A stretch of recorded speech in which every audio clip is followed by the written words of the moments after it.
Hey guys, I want to share with you a quick tip for how to avoid testing anxiety. A lot of people find they get a ton of anxiety when they're taking the LSAT or any test for that matter, whether it's official test day or even just taking practice tests from home.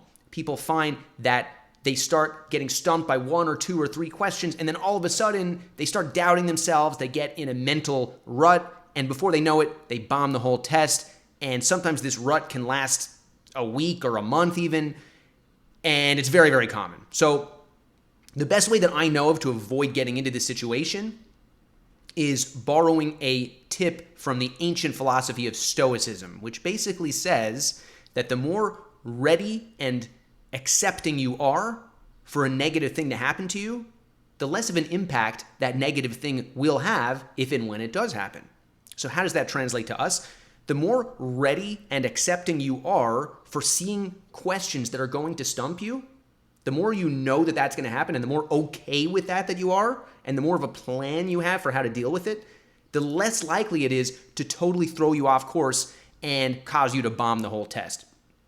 So literally what I want you to do before you take the test is just spend a minute and actually just meditate, rehearse mentally that experience of seeing a question that totally stumps you. Know that it's going to happen, be okay with it, and have a plan. So maybe that plan is once you're going to see the question, you're going to think you know the answer, you're going to read all 5 answer choices, and none of them are going to seem right. So instead of freaking out, mentally rehearse that and know that once you get to that point, maybe your plan is take a deep breath, read the answer choices again, slowly, more carefully, and try to find the answer again. And then maybe even if you still don't find the answer, then you're going to flag the question and come back to it at the end with fresh eyes, read it from start to finish, and try again. And whatever the plan is for you, as long as you have a plan and as long as you mentally rehearse it, and as long as you're okay with the fact that that is going to happen, remember, if you get stumped by a question, it doesn't mean you suck at the test. Even 180 scores have questions that stump them sometimes.